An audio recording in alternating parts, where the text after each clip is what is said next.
Welcome, fellow explorers. My name is Christian Alexanderson, and this is Hemlocks to Hellbenders, a podcast highlighting Pennsylvania's parks, forests, and great outdoors. There's a lot of thoughts that flow through our minds when we're out on the trails hiking. Am I in the right career? Is that snake poisonous? Look at that beautiful view. Did I leave the oven on? I need a bathroom. Quick! Whatever we're thinking about, whether it's the joy we feel on a hike or working through some of our problems, it tends to center on ourselves, our problems, our joy, our experience, our views. The very thing below our feet, the trail, tends to be forgotten almost entirely. Little, if any, attention is paid to the magnificent pathway under our boots that's allowing us to have these thoughts and experiences. We don't think about how it was built, who built it, when it was built, or who paid for it. The trail is there, so we hike it. The end. But that's nowhere near the end. The story of any trail is fascinating. From conception to completion, it takes years, even decades to finish. First comes the idea, typically from a dedicated group of Pennsylvanians who want a trail in their community. That idea is followed by countless public hearings, community discussions, and planning meetings. All the while, they're working to get approvals from everyone from the railroad to the Bureau of Forests. It's a long, long process, and expensive. Groups spend years trying to raise money through donations and grants. And even if the money is raised and the approvals are given, then you gotta build the bloody thing. It's honestly amazing that we even have trails. The amount of work it takes for everyone from the organizing group to the hands-on builder is spectacular. It's mind-boggling. So much so that I want to learn how trails are built here in Pennsylvania. How does one shape an unbroken forest into a beautiful trail? How long does it take? How much does it cost? Luckily, I got to see firsthand how natural surface trails are made as a member of the Pennsylvania Trails Advisory Committee. I met this episode's guest riding a machine, cutting a brand new trail in Rothrock State Forest. It was an experience that reshaped my thinking on trails and made me appreciate how much work goes into the trails we hike. I'm excited to welcome Zachary Adams to the podcast. Zach is the founder of Appalachian Dirt. Zach, thanks so much for joining the program. No problem. Thanks for having me. Can you tell us about Appalachian Dirt? When did you create the company and what do you do? Sure. Appalachian Dirt is a trail construction company. I started that in 2016 officially, though kind of started doing pro trail stuff in 2013. What kind of planning work goes into creating a trail? Quite a bit. Where do you start? Yeah, so I would say the design process and kind of the administrative side of things are really the bulk of the work. By the time we get on site and move dirt, so much has already happened. And good design is the foundation of good trail. So it's always a little bit different, but usually design starts with a simple conversation.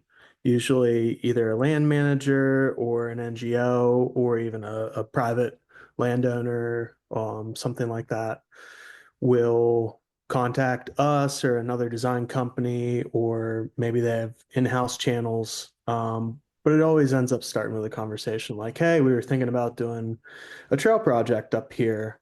It's like, all right, tell me more. And you discuss the different reasons why you would be doing that trail, where it's going to go in general terms, who you're hoping will use it, style of trail, all kinds of things like that. And then that usually transitions into maybe going and looking at it, doing some feasibility stuff, doing conceptual design, doing plan sets, doing field design, doing permitting, full construction documents, and then going through procurement, actually getting the project out to bid, having contractors bid on it, or in-house groups doing the work, and then construction, and then opening, and everything that happens afterwards, which that's not the entire lifespan of a trail. A lifespan of a trail is hopefully forever. But at least as far as we can see in the future, most trails are, quite an investment for a group or an agency to put in and requires maintenance. So there's this whole life of getting used and getting maintenance and cared for and active management over time. Even just you explaining it, that sounds like a long process. That doesn't sound like There's a lot something. to it. Yeah. I mean, what sort of time period are you looking at? Let's say, permitting is already taken care of and everybody comes to the table and they're like, all right, we have a plan set up. I mean, what's that going to take? I mean, obviously the length of the trail, things like that are going to matter and change the time period, but what's the time process for that? Yeah, so some projects can happen faster than others. One of the main funding sources publicly for trails is called the Recreational Trails Program. And a lot of trail projects use that funding. And a lot of those projects that we see go through that funding are usually kind of the 10-year planning process. Sometimes it happens faster, sometimes it's a little bit longer, but that's pretty normal. Like year 8, something like that, you might see it actually starting to go through procurement and the wheels moving to actually get some dirt moved. So there's a lot that goes on in the upfront end. And sometimes like whatever the administrative group is, like handling a grant or whatever the funding source, or if it's sweat equity, like sometimes they're very polished and things go smooth and they know exactly what to do. But a lot of times it's like partner groups. So there's a lot of learning that goes on during the process and dealing with things like federal funding and the different permitting processes. That takes a lot of research and knowledge and just time to execute those steps. Hmm. Now, I know, I'm in Pennsylvania. A lot of the listeners are in Pennsylvania. Is the process, and you're in West Virginia, is the process similar, or do you think there's a little bit more, a little difference in how the process works in between states? Have you found? The general process is pretty similar everywhere. It depends more on project approach and funding source, as well as like what agency is actually handling that process. Okay. So the state process is going to be different from the federal process. Federal funding run through a state process is going to be different than state funding through a state process. Private funding changes things. Um, there's a lot of variance in all the micro steps that have to be taken, but the general process is very like similar. Whether you're in, the West Coast, the East Coast, Pennsylvania, Maryland, West Virginia, or even across, different land managers or NGOs, like that process is going to look pretty similar.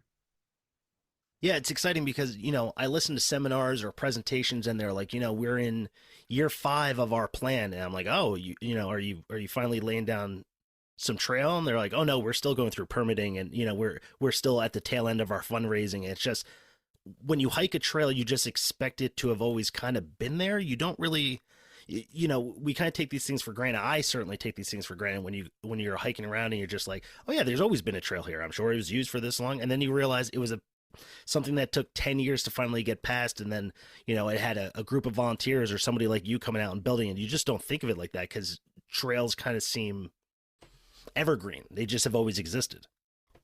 Yeah, I think that's one of the major misconceptions out there is that trails just happen. Hmm. Um, they do just happen when you're not involved in the process. Sure, sure. Yeah, But that'll be a determiner. Yeah. along the way, there's always a lot of different stakeholders that have been a part of any given trail, all the way from dreaming it up and um, the exciting part of hanging flags out in the woods to the steadfast diligence of taking a project from that step to checking all the boxes and whatever the fundraising is or the permitting or any of that administrative part. A lot of work and time goes into that. And then the actual, the actual dirt moving is hard, grueling work, but that's only a small part of it. And then all the maintenance that it takes to keep trails up in the future. So lots of people have put a lot of time into every single trail that's out there. They don't just happen. Remember that next time you're hiking on a trail, everybody. What kinds of things do you have to think about when you're drawing out a trail? Let's say it's a little bit more in the process, and the general idea is there. We want a trail and wants to go from here to there. What are the things that you have to think about when you get in the woods and you start looking at stuff? Yeah, so I like to say that we're rooted in construction, but what we're really building is an experience. So our construction fundamentals need to be there, sustainable design, which is things like the grade that the actual trail is, how that grade relates to the terrain, the different forest types that you're going through, sensitive habitat areas, places you want to go to, places you want to stay away from, and the things that you'll have to implement along the way to create a solid, firm trail that's going to last. Um, but just as important is who's going to be using it in the future, who's going to be maintaining it in the future, and kind of balancing all of that. Uh, the ways of use, who's using it, um, and the area that it's in can all influence why you do one, like go above a tree versus below a tree, or those little decisions on the ground are trying to balance all of that. Do most people or groups typically come to you with a plan first, like a fully fleshed out plan, or do they usually come up with an idea like we want to get from here to there, or we want to have a trail that features these sort of things? Like, what is usually brought to you by the time a project gets to you first? A little bit of everything. Okay. The larger projects that we work on have typically gone through formal design processes and have full plan sets, and might even have like a trail company as a consultant, or a very experienced group or something like that. Those are pretty much ready to go. There's input in like on the ground decisions. But usually those are flagged and we'll have 30 feet or however many feet from either side of the flags, because that is what would have gone through environmental review. Hmm. And if it needs to go change, then that can happen, but it's got to go back through some decision-making processes and get approved before we actually do changes on the ground. So that's really formal. That's really well developed. That's part of a plan that's already, been 10 years in the making, if not more. Um, Sometimes we are starting from scratch. People reach out to us and it starts with that conversation, and everything after that is part of the design work. Um, and sometimes we have groups that think that they have a plan ready to go, and the plan still needs a lot of refinement, even though it's in bidding phases. Or like usually that'll be some of the more informal um, bids that happen that aren't people aren't as experienced with putting out to bid, or they don't have as rigid of processes to put those through. So a lot of education happens in that middle ground. Um, and usually during a bid, like if there actually is a bid, that they made it that far, usually there will be a question and answer period before that actually gets you submit a bid on that project. And we'll highlight everything that's of concern and why, and try to get that conversation started in that formal setting. Um, or if it's more informal and it's not actually out to bid, like we'll try to get them to back up a little bit and talk about, that design process and why that design's important, both for the trail itself, but also for making sure that they get a quality product for the investment that they're making. Because whether it's people's hours as volunteers, or that group, and that however, their role is with that agency, whether it's as a volunteer, as a paid staff member, all the way to actually paying cash money for professional trail construction. Like that is all really valuable time spent. and you want to make sure that something meaningful is happening out of that. So we're trying to make sure through design and through that thoughtful planning process that everybody's kind of protected and getting the best outcome possible. After a plan is developed, what does it take to build a trail? Like how many workers, what kinds of tools do you need, things like that. And I should say too that we're this conversation while you also build different sorts of trails. I'm mainly talking about hiking trails. hmm Yeah, so a trail that's like single track trail in kind of moderate terrain with middle of the road characteristics. So let's lay this out like 24-inch to 36-inch wide single track trail, some rock, not a ton of rock. That kind of trail is what I think most people are familiar with is multi-use, bidirectional, natural surface. Can I fit more buzzwords in there for you?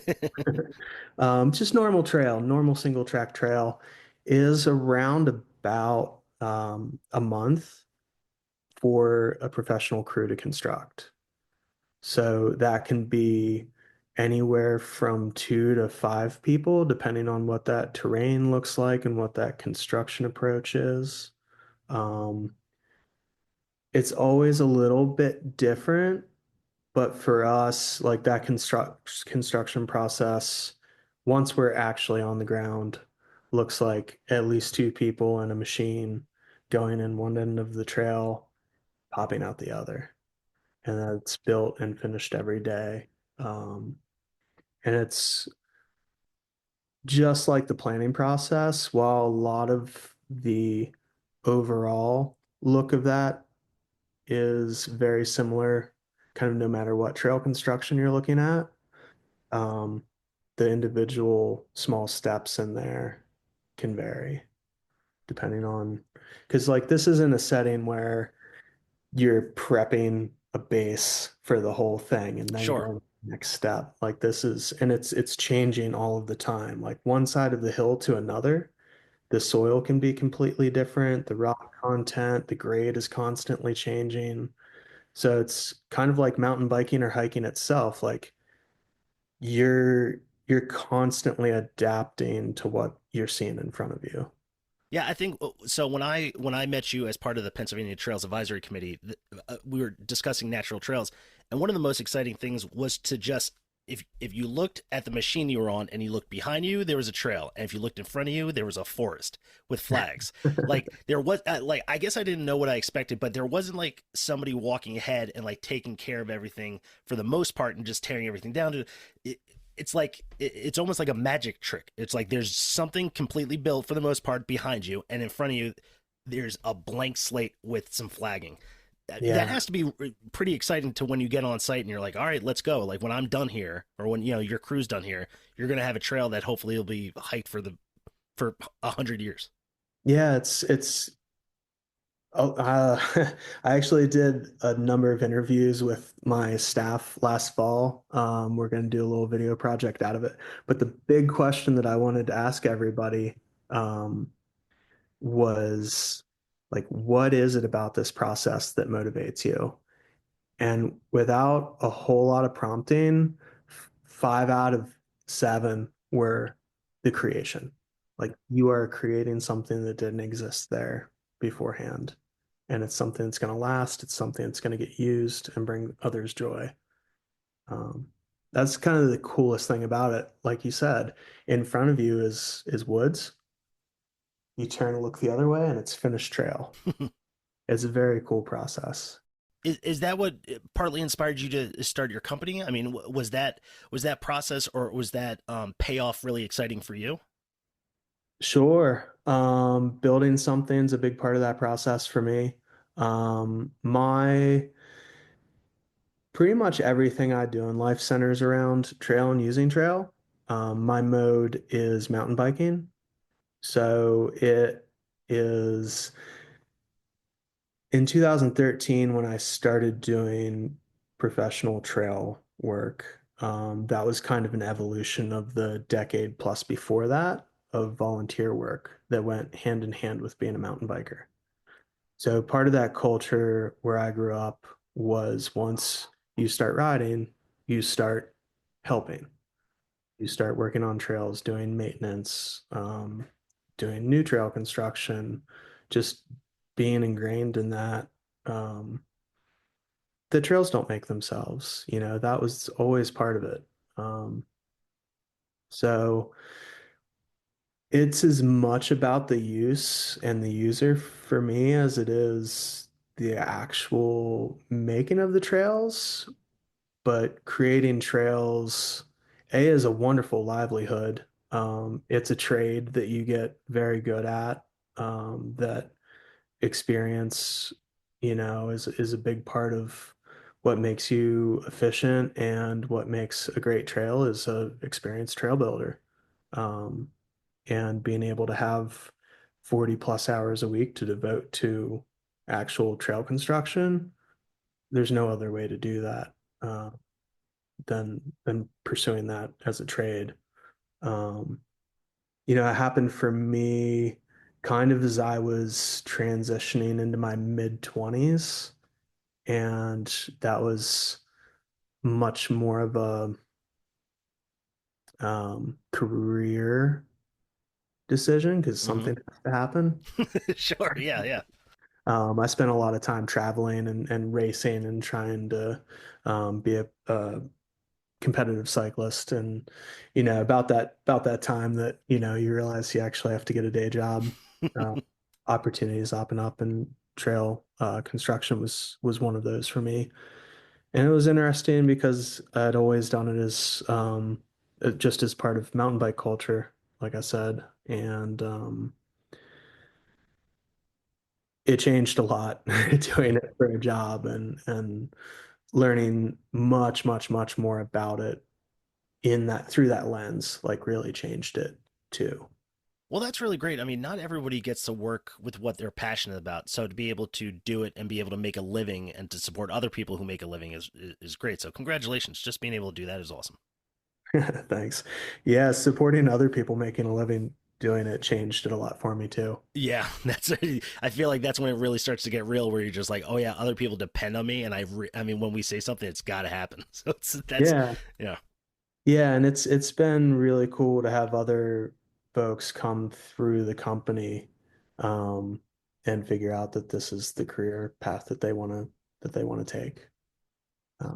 Because it's a good job. There's lots of opportunity in the trail building sector for motivated, talented tradespeople right now. When you arrive at a new site, what's the first thing you look for before the shovel ever hits the ground? Is it soil? Is it trees? Is it, if things are already being marked, what are the things that kind of sets alarm bells off in your head when you're just getting going? Yeah, so this could be like when we're going to a pre-bid meeting Mm-hmm. and doing our review of the site conditions. I'm looking for general types of terrain. Like, is this one of those medium projects, or is this an extremely rocky project? Is it really flat? I'm kind of looking at those like trouble areas that I know take a lot more time and different special skill sets, um, different approaches, like a larger machine versus a smaller machine. Um, I'm looking for access. I'm looking for what different trees there are because they can make it harder or easier based on how their roots grow. I'm looking for invasives. I'm looking for wetland indicators that might have been missed. I'm looking for how brushy it is or how open it is. Is there going to be enough leaf litter later on that we can renaturalize and mulch our disturbed areas? And I'm thinking about, like, all right, who's this going to be good for? How does this match their skills? And how do we tackle this project? Before we even get it, I'm thinking about that stuff.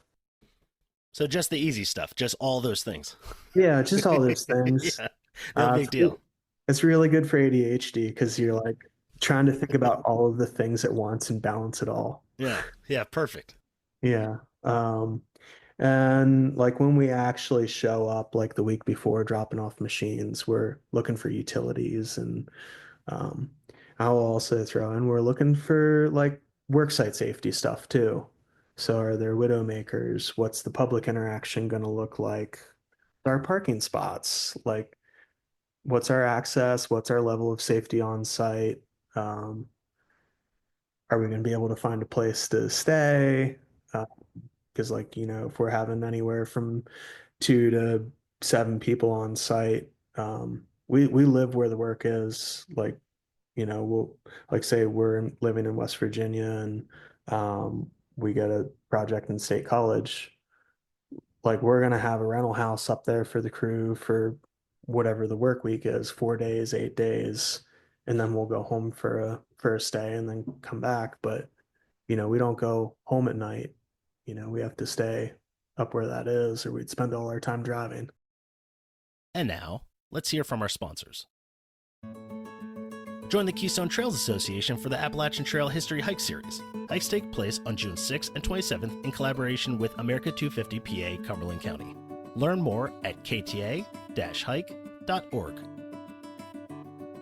It's better outside, especially with the Purple Lizard map in your pack. Their award-winning cartography helps you see the big picture and explore some of the best outdoor destinations in Pennsylvania.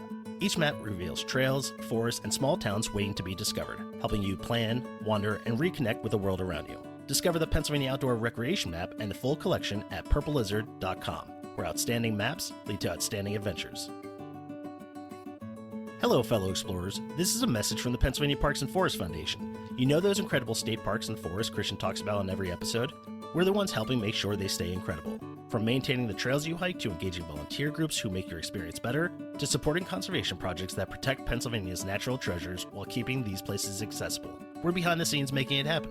Whether you're planning your next waterfall hike or just dreaming about your favorite overlook, know that PPFF is working to preserve these special places for future generations of explorers. Learn more at paparksandforests.org. Looking to add some Pennsylvania charm to your space? Sister Sunflowers has you covered. Their unique stickers highlight the small local spots that make your community shine, from quirky caves to hidden gems. Perfect for your laptop, water bottle, or anywhere that needs a little hometown love. They've got stickers, magnets, prints, and even a hand-drawn poster to keep track of all the Pennsylvania state parks and forests you've explored. Use code HELLBENDER15 for 15% off your first order. Support local, inspire adventure, and decorate with meaning. Only at Sister Sunflowers. Looking for a spring getaway that's both peaceful and pulse-pounding? Discover Clarion County in western Pennsylvania. This May 8th and 9th, catch the roar of the Appalachian Mountain Stoll competition as pilots from across the nation tackle gravity-defying takeoffs and landings. Once the excitement winds down, find your quiet in the Forest Cathedral of Cook Forest State Park. Wander through ancient pines, paddle the winding Clarion River, or lose yourself on miles of scenic trails. From high-end Airbnbs and cabins to cozy family campgrounds, your perfect stay is closer than you think.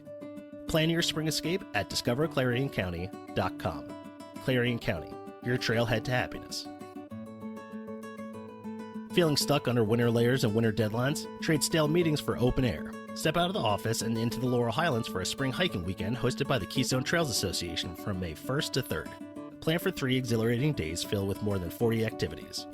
Enjoy guided hikes and learn about birding, Frank Lloyd Wright's Falling Water, first aid, fly casting, and more. There's even a discounted room rate at the historic Summit Inn.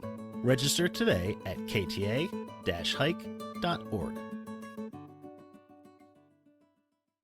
All right, back to the show. Can you walk us through the work that goes into making a natural surface trail? The way you were explaining it when I saw you, it was just so incredibly fascinating to me. Yeah, so when you came out, we had that somewhat staged for you. That's kind of what it looks like midday. So when we show up in the morning, I'm the builder. I'm going to my machine. I'm uncovering our tools. I'm opening that machine up. I'm checking fluids. I'm greasing it up, filling it up, turning it on. Um, in front of that machine, because we've had everything behind it finished from the day before. So we're starting from scratch. Um, Whatever corridor needs cut in front so that we can actually access the ground. We might go through with the chainsaw or loppers or something like that and prune trees, cut any logs across the ground so that we can manage moving them. And then we're going to go through with the leaf blower and we're going to blow all our leaves uphill and save them for later.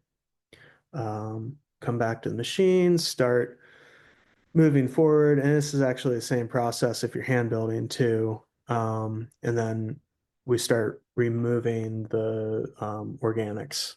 So that topsoil that has the living biome in it, it's root mat, leaf litter, any of that good organic nutrient based um, and it can be anywhere from like a quarter inch thick to 6+ inches thick, depending on where you're at. It's a very variable layer.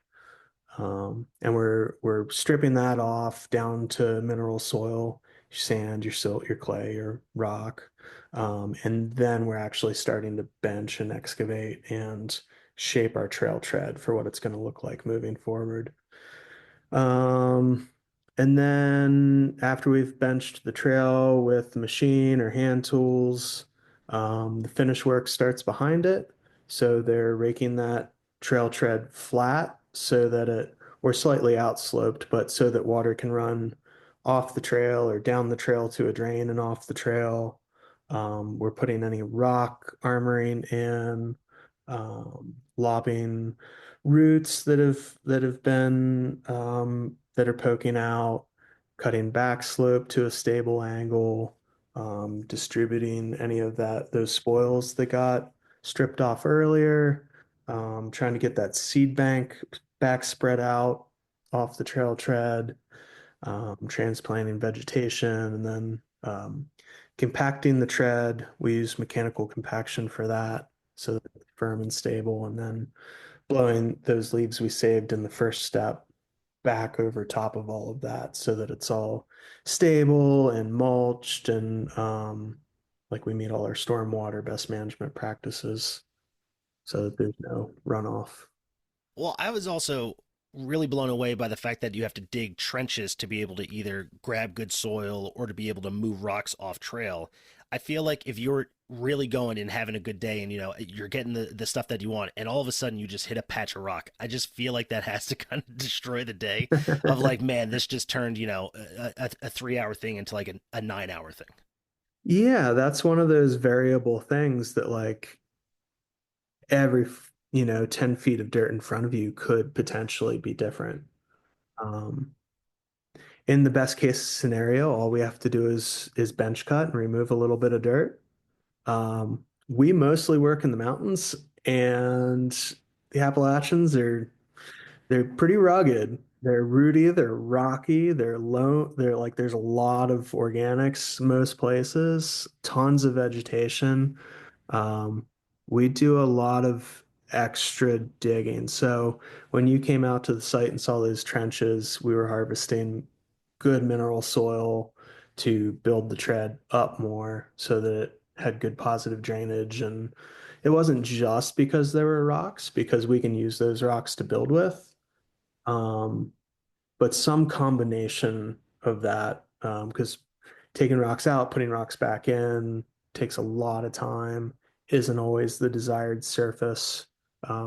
If it's 100% rock, it's going to automatically be a pretty darn difficult trail, and that's usually not what we're there to do. A lot of cases we're doing kind of intermediate level or easier trail because the mountains are typically rich with difficult trail already. Um, but yeah, there's a lot of different special construction stuff that can happen in the middle of that process. I mean, our building materials are mineral soil, that's sand, silt, clay, whatever you've got there that's stable, and rock, and sometimes wood. And that's about it, really. So some semblance of rearranging those materials to get you the most longevity and the best trail experience, right? Yeah, yeah, absolutely. One of the things that I loved that was just like, man, if there was no insurance involved, I would love to do this. The machine that you were on, which is like a mini backhoe. I mean, the size of the tracks or the width of the tracks on this thing were so small to be able to build these kind of tighter trails. You know, it looks so unbalanced in terms of when you have to move at certain times, and you're hitting this deep spot, and you're hitting, oh, there's a rock here. It's just like that thing looks so exciting, but also I'm sure if I tried to do it, I'd tip it over almost instantly. Yeah, you visited a very challenging project site. Yes, It yeah, was really so. very rocky there. Yeah, so that machine you saw was a Bobcat E10. It weighs a ton and a quarter, so it's 2,600 pounds around about. It's one of the smallest mini excavators that you can get. Um, and that machine at its narrowest is 28 inches wide, but it's got like 3,000 plus pounds of breakout force. So you can pull yourself right over really easy. Those tracks are in at their narrowest setting. Yeah, it's tippy. Even when it's not tippy, it feels tippy. Yeah, yeah. I mean, I just looked on my phone because I had to know. I think I looked it up right after we went. I was like, I wonder how much it would be to buy one of those things and just mess around with it. Because do you remember those things at like playgrounds where you'd sit and it had like the digger tools in the Yeah. in the thing? I I priced those out like a couple years ago. It's like $1,000. I was like, man, for that little thing. And then when you tell me about your E10, I just looked and they're like, oh yeah, like brand new. They're like 30 grand. I'm like, I don't know. That's pretty cool. That's way better than my Subaru. Like, yes, technically it won't get me places, but I have a lot more fun with it. Well, so that's the smallest machine. The largest one that's viable for trail works, more in that 100,000 range. Yeah, that doesn't sound like fun. I don't want to do that one. We have four different size excavators. And like for us, we're running anywhere from 3 to 5 crews, depending what year it is, who we've got, what the approach is. And like we have 8 excavators, we have 7 track dumpers, mini skid, full size skid. Like it takes a lot of equipment. And that's just the mechanized stuff. You've got to have trucks and trailers and be able to move all of that stuff. And so many hand tools Oh, I you bet. can't even imagine. Um, it's a lot of gear that goes into um, simply building a trail. Well, luckily, I've never met anybody that mountain bikes that doesn't also love gear. So I'm sure you're, as much as it costs, I'm sure you're happy to obtain it to a certain degree.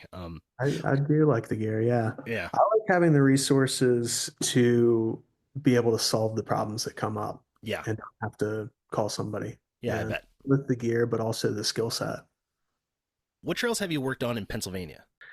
So in PA, the big projects, a lot of years ago, I worked up at Jake's Rocks in Allegheny National Forest. I worked for dirt artisans. At that point in time, I was just the only person in the company, and I subcontracted a lot. That was the first pro build I did in PA. Spent a couple months up there building. That actually felt a lot like home in Canaan. Yeah, yeah. I bet. Big woods, lots of ferns and moss and big cherry trees. Wet all the time. It was beautiful. Um, I've done a couple other small things, some private projects. I grew up in Pennsylvania, so a lot of volunteering. Um, but our other larger construction project with Appalachian Dirt was Rudy Ridge. I think they called it the Hubler Gap trail phase. Okay, yeah, Um, because there's we hear Musser Gap Trail thrown around a lot, but that was just the first phase. So this group in State College, um, they've got a very wonderful, ambitious plan, something like 60 plus miles of single track to be constructed in the Roth Rock. And Musser Gap was the first phase. We got to work on phase two, which was about 11 miles. That's what you came and visited. We were on Rudy Ridge that day. Um, and that was, I think, 5 different trails that made up that phase. So that was a big project. That was, I don't know how many labor hours that was, but it was probably in excess of 8,000 labor hours or something like that. Wow. Well, that's Yeah. you know that was one of the really exciting projects that you were working on with the Musser Gap Trail in Rothrock State Forest. Can you tell us about that trail in terms of like some of the things that you faced, or some of the issues that you faced, or where it went to and from, and things like that? Yeah, so we did Rudy Ridge, which tied into Musser Gap Trail. Right across where that ties into the road, Rudy Ridge starts, and it circumnavigates this really extremely rocky ridge line in State College. And largely, the challenge there was the extremely thick understory with rhododendron and mountain laurel. But the soil there was very stony, extremely stony, a lot of boulders, um, ranged in every size, but there was a lot of gravel and a lot of kind of just rock that doesn't pack and needed either removed or capped with dirt. Um, for all the rock that was there, a good buildable rock to put back in a 2 to 3 foot wide trail is 3 feet wide, if not a little bit more. Like basically as big as you can move is what you want to put back in. The smaller it is, the less stable it's going to be over time. Um, so if it's not at least 100 pounds, we're not really putting it back in. Um, so that was challenging. It was really remote. Big walks in the mornings, carrying heavy fuel, tools if something breaks, which it did because it was really rocky. Of course. Many excavators are not meant to be taken through that terrain. Um, but that's our best tool of choice that allows for material separation and actually crafting the trail. Um, the remoteness of it, the skill sets required to do that work, not everybody has, so that limits who you can send to work there. Um, it was really hot, really buggy, a lot of rattlesnakes, porcupines. Yeah, that was a challenging one.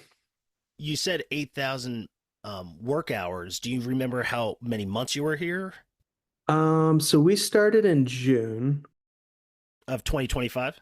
of 2025. We left in November, and at the most, we had 5 crews working there, but we always had at least 2 crews working there. So let's just say we averaged 3 crews for 5 months. Man, that I mean, just the amount of work, just the fact that I was able to stand and then just saw what you had to deal with. I was like, good luck, man. I wouldn't want to be out here. It was great that you had your dog with you running around, which is very sweet. But just be able to look at a full forest and you're like, you're gonna have to dig through this stuff, man. Like, have fun. Have you been back? No, I already have a trip planned. I'm very excited to check it out. Yeah, I think you were there probably the first week Oh that we wow, were okay, like yeah, we had just started. mm-hmm, Um, because I think that was in June sometime. mm-hmm, yeah. Yeah. Uh, you should see the rest of that project. Yeah, yeah, I'm definitely gonna hike it. It looks really fun. I saw like the announcement when it was done. And it seemed really cool. So I'm Yeah. definitely gonna go back. We talked a little bit about the factors that either increase or decrease the amount of time. How important is like water management when building a trail? I can't help but when I hike a trail and it's just absolutely soaked and it's just very boggy and muddy. I'm like, is this poorly designed? Is this just accidental? Is did somebody not do something or did they do something? How important is it to ensure that trails don't get washed away after you're done building them? It's the majority of what you're thinking about Really? Okay. when it comes to practical construction. So all of the reversals that get built in, a lot of the rock armoring that goes in, all of that fill material we're building the trail up with, um, all of that stuff is so that there's good long-term drainage.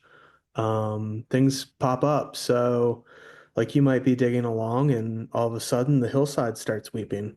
Like there's just seeps out in the woods and sometimes they show and sometimes they don't.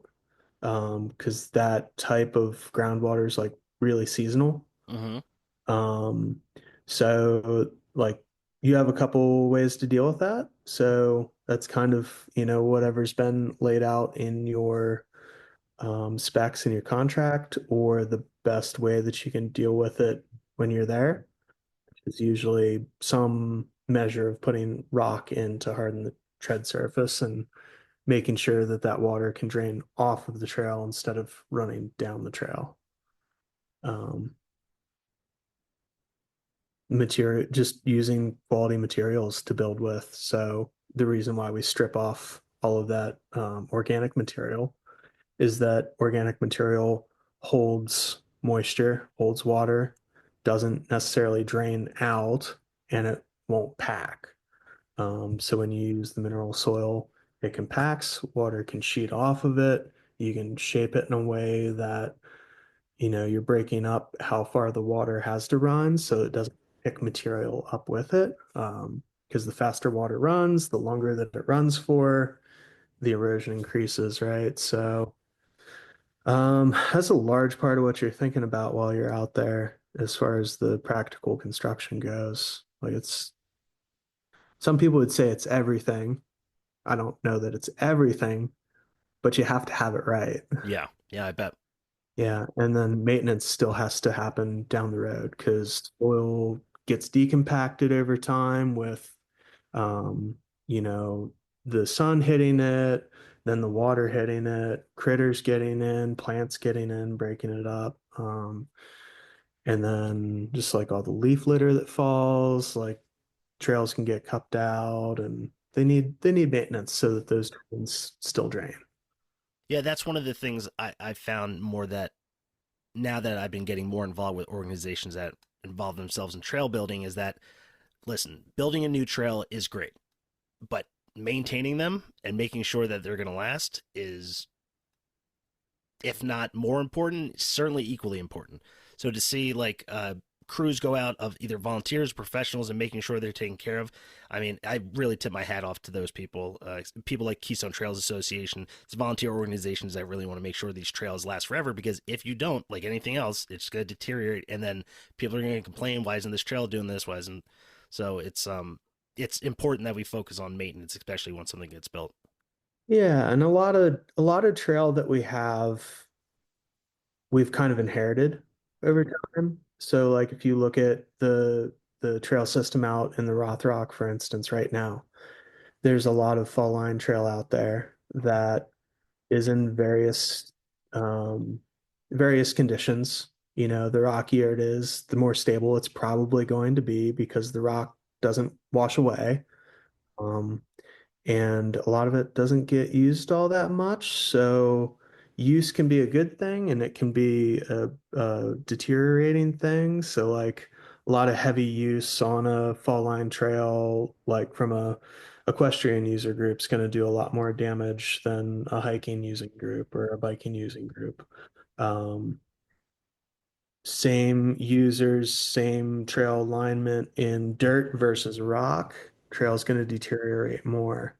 So like fall line multi-use trail out there is not nearly as sustainable as steep or fall line trail that's in rock out there. So, there's not a whole lot you can do about that without changing an alignment. So asking a user group to go out and rebuild that fall line trail is kind of just like a waste of time. And like some of that rocky fall line trail out there is amazing. Like it's beautiful, it's very functional, it's going to hold up a long time. Um, but some of it's in really horrible shape and it's not maintainable. Um, and that's a lot of the trail that's been inherited by most trail systems is just whatever was there that got put in during logging or extraction or, however trails happen. Yeah, yeah, yeah. People out there going to work back in the day or, people recreating. Like That's harder to maintain over time. But that's a large part of like what makes up trail systems currently. New stuff, when it gets built, I think it's everybody's responsibility to make sure that that is maintainable when it gets handed over. So like a well-built trail still requires maintenance, but it is maintainable, right? So you can go out and you can clean out drains and they continue to function and they don't deteriorate on a, 5-year time frame if you have other priorities. But no matter how much work you put into some of those trails that you've inherited, you're going to have to put just as much work in the next month because they're just falling apart. Uh, so I think that's really important too. Just thinking more about the maintenance cost and like who's going to be doing it and how that all works in harmony. Everybody thinks it's great to build new trail, but you want to use good trail, whether that's existing trail or new trail. Some of it's worth putting more time into, and some of it's not. And um, it's a tough balance because everybody has limited resources. Yeah, yeah, absolutely. What's a common misconception people have about trail building or trail crews? Well, like we talked about, that trails just happen. That's a big one. I think another misconception is it's just all like that. It's not a trade. Mm, Uh, okay. I don't think, and I don't know that that's a misconception necessarily. It's just people don't think about it. Yeah, maybe a misunderstanding or just not having the knowledge. Yeah, so I first got exposed to trail contracting in like 2012, and I had already been volunteering on trails for over a decade. Um, and that was the first time I saw that, and it just kind of blew my mind. But of course, that's happening all around us, whether it's through the state or federal systems. Like your national forest has trail crews, your National Park Service has trail crews, your state parks do. There's all kinds of, I think when people think about like a trail crew, they think about like some of the youth corps, like ACC or AFHA or SHA, like some of the basically youth development programs that revolve around trail work, where you're going out for a 10-day hitch or something like that, and that you're camping out, and it's this backcountry remote thing. Um, but that's just a small sliver of it. There's this whole portion of the industry that is like a really viable career, both through public sector and private sector. So whether you go through like a national forest pipeline and are a trails manager for the national forest, a trail technician for the national forest, a trail crew leader for the national forest, or you go private sector and you work for a contracting company or a designing firm or um, even the support. So like a being like a civil engineer that designs specific trail bridges. Like there's all kinds of niches in this industry, and it's like specifically trail building. Like that is a fantastic trade.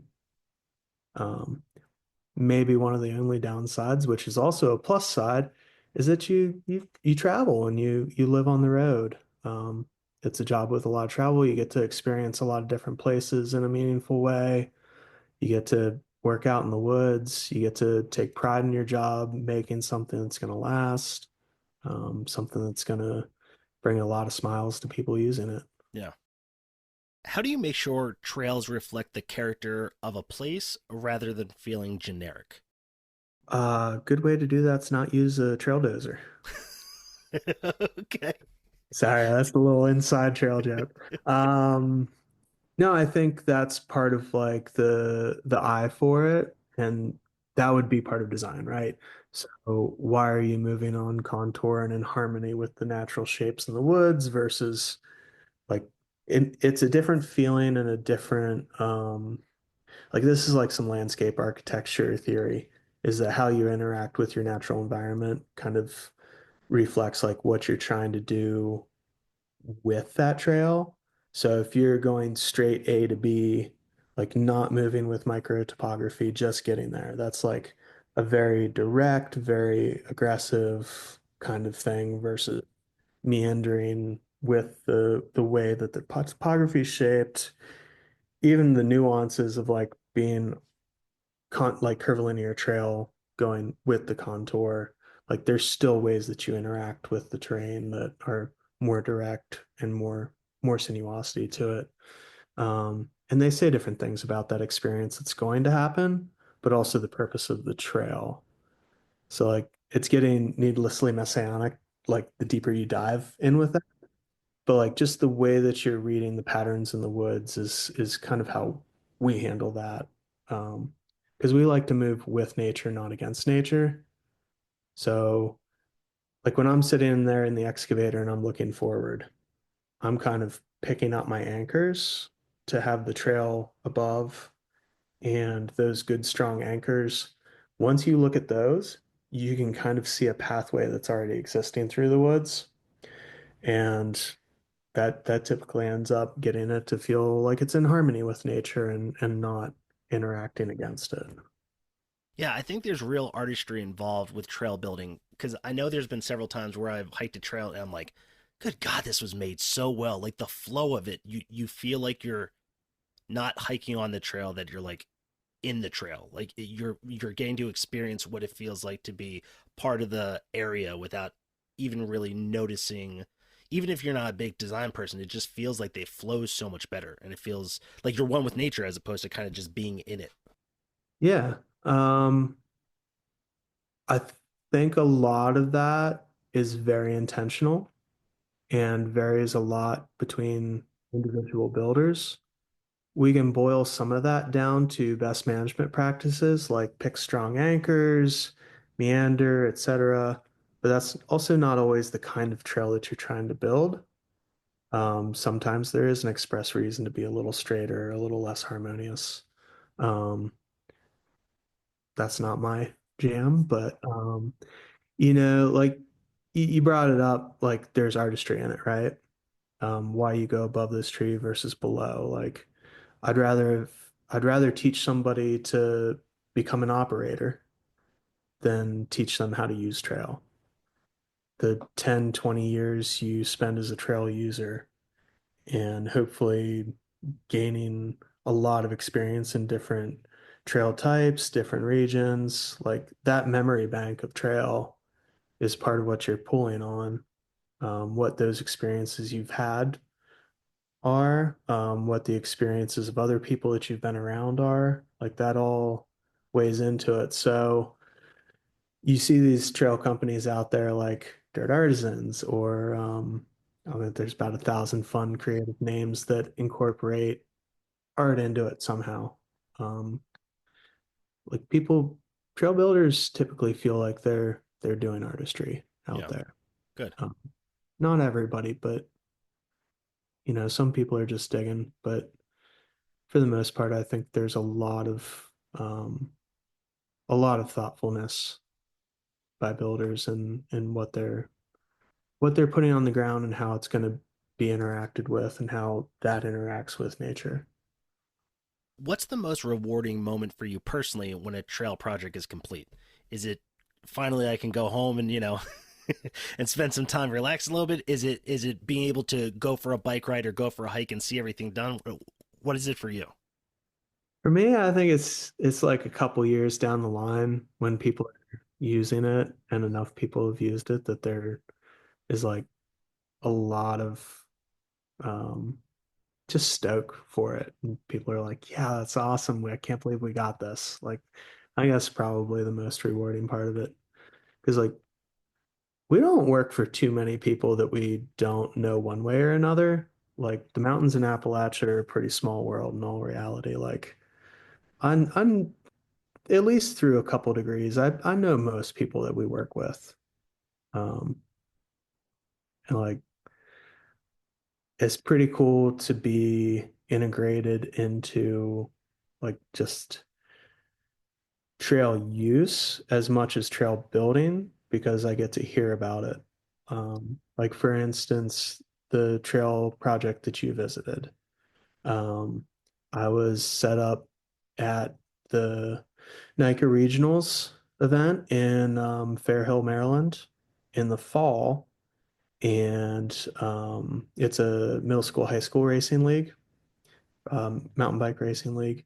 And I was set up as a vendor there. And I had probably a dozen people come up to me that are like, "Ah, I just got to say, we have so much fun up there. We're really stoked that you're working on those trails because they have cabins up there in State College.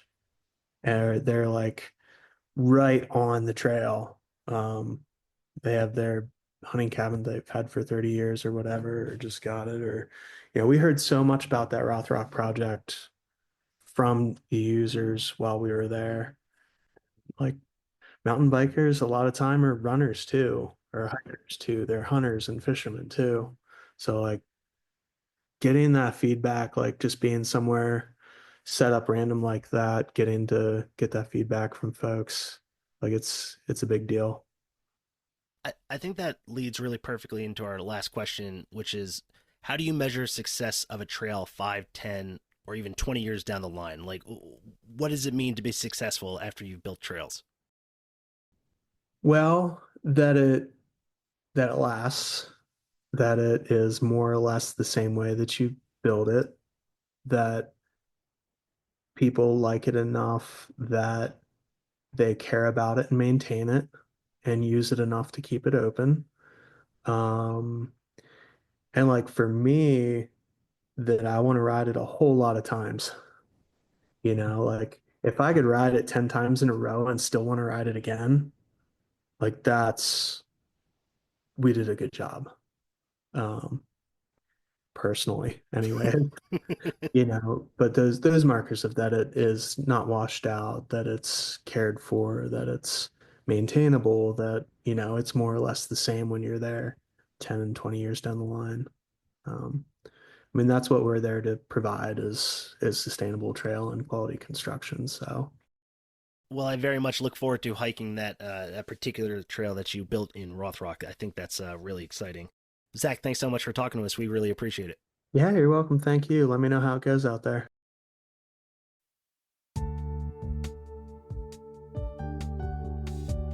I want to thank my guest, Zachary Adams, for joining the podcast. Be sure to follow us on Instagram and Meta for more information about upcoming episodes. You can support the podcast by buying merch at hemlockstohellbenders.com, or you can click support this show in the podcast description to provide a monthly donation. This has been Hemlocks to Hellbenders. I'll see you out there.